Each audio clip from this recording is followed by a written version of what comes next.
দেখুন, দুটোর সময় যখন আপনার সাথে প্রথম কথা হয় তখন কিন্তু আমি বলেছিলাম যে ভারত সরকারের পক্ষ থেকে আনুষ্ঠানিক বিবৃতি আসতে চলেছে এবং তার খুবই সংক্ষিপ্ত সময়ে রাজ্যসভায় কিন্তু এস জয়শঙ্কর ভারতের পক্ষ থেকে সরকারিভাবে আনুষ্ঠানিকভাবে তিনি কিন্তু স্বীকার করে নিলেন যে প্রধান শেখ হাসিনা এই মুহূর্তে তিনি কিন্তু ভারতে রয়েছেন এবং ভারতে যেটা আপনি বলছেন যে এই মুহূর্তে কিন্তু তার থাকার বিষয়ে সাংবিধানিকভাবে কোনো জটিলতা নেই। অর্থাৎ ভারত সরকার চাইলে তাকে রাজনৈতিক আশ্রয় হোক বা ভারত সরকারের অতিথি হিসাবে হোক তাকে দীর্ঘমেয়াদে রেখে দিতে পারে। নির্দিষ্টভাবে ভারতের সংবিধানে কোনোভাবে মেনশন করা নেই যে তিনি ঠিক কতদিন থাকতে পারে। রাষ্ট্রপতি যদি অনুমোদন দেয়, ভারতের মন্ত্রিসভা যদি অনুমোদন দেয়, সেক্ষেত্রে তার থাকার বিষয়ে কোনো রকম সংশয় থাকে না।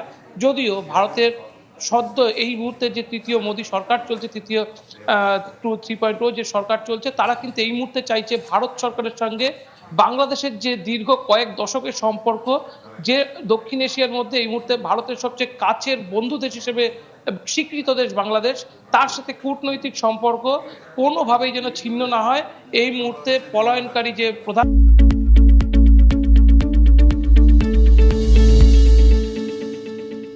প্রধানমন্ত্রী অর্থাৎ সাবেক প্রধানমন্ত্রী শেখ হাসিনার জন্য তারা চাইছে বাংলাদেশের যে সরকারই আসুক না কেন, অর্থাৎ এই মুহূর্তে তত্ত্বাবধায়ক সরকার আসুক বা নির্বাচনের মাধ্যমে কোনো নির্বাচিত সরকার আসুক, যেই আসুক তার সাথে অত্যন্ত ভালো সম্পর্ক এবং দৃঢ় সম্পর্ক, কূটনৈতিক সম্পর্ক ভারত মেনটেন করতে চাইছে।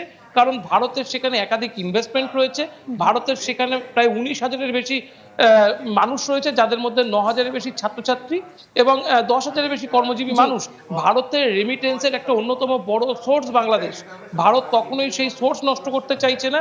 পাশাপাশি ভারতের যে ইনভেস্টমেন্টগুলো, অর্থাৎ রেলওয়ে প্রজেক্ট থেকে শুরু করে বড় বড় যে প্রজেক্টগুলো ভারত সেখানে হাত দিয়েছে, কোনো প্রজেক্ট অর্থাৎ সেই প্রজেক্টগুলো কিন্তু ভারত সরকার এই মুহূর্তে নষ্ট করতে চায় না। মংলা পোর্টের মতো গুরুত্বপূর্ণ পোর্ট তারা নষ্ট করতে চাইছে না। তারা কিন্তু চাইছে যেই ক্ষমতা আসুক না কেন তার সাথে সুসম্পর্ক বজায় রাখতে, এবং সেটা কিন্তু গতকালই অনেকটা ক্লিয়ার করে দিয়েছিলেন পররাষ্ট্র মন্ত্রণালয়ের সূত্র মারফত। যে খবরগুলো এসেছিল সেটা কিন্তু অনেকটা ক্লিয়ার ছিল এবং আজকে একেবারে যে স্পষ্টভাবে যে কথাগুলো বলা হলো সেখানে কিন্তু অনেকটাই ছবিটা পরিষ্কার, একদম বাস্তবধর্মী ছবি। আপনি দেখেন, প্রধানমন্ত্রী শেখ হাসিনা, পলায়নকারী প্রধানমন্ত্রী এই মুহূর্তে যাকে বলা হচ্ছে, তিনি কিন্তু কোনো দেশেই অ্যাসাইলাম পাচ্ছেন না।